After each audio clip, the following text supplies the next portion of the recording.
Dr. Chris Cameron here from Cameron Family Chiropractic. Today we're going to explain to you how you can get rid of chronic neck, low back, and hip pain. So if you're that kind of individual who suffers from lower back pain and you find it very difficult to enjoy your hobbies, maybe it's going to the gym or gardening, maybe you have a tough time getting through an entire work shift because that chronic soreness and stiffness and ache is preventing you from being focused at what you're doing.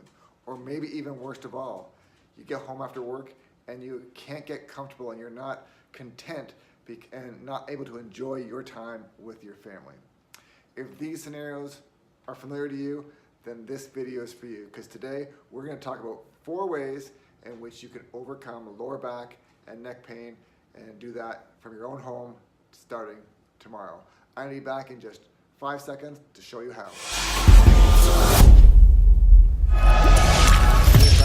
Okay, and step number 1 for how you are to overcome chronic lower back and stiffness in the neck and low back is just this. Number 1, eat more anti-inflammatory foods. Yes, it's as simple as that. Something like a wild salmon, sardines, or anchovies are all high in something called omega-3 essential fatty acids.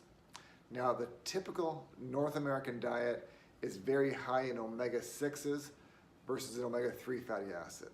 And the problem with this is omega-6 are very much pro-inflammatory. They increase inflammation in the body. So when you're consuming a diet very high in omega-6 versus omega-3, you're going to create more inflammation in your body across the board. So a very easy way to do that is to overcome that is to increase omega-3 fatty acids. The easiest way is with a high quality omega-3 fatty acid supplement. What else can you do which is anti-inflammatory? Turmeric or curcumin. There's more than 5,000 studies talking about improving the properties of the anti-inflammatory properties of curcumin and turmeric.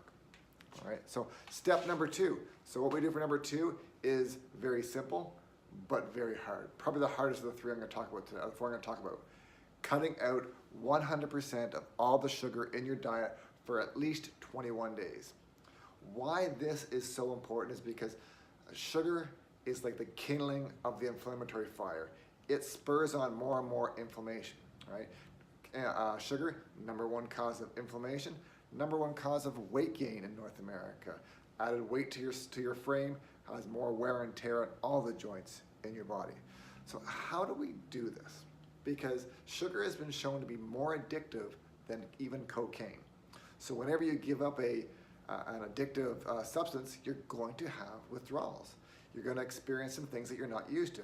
Maybe it's headaches, maybe it's fatigue, maybe it's dizziness, or you might also experience a whole lot more clarity in thought and definitely less inflammation across the board.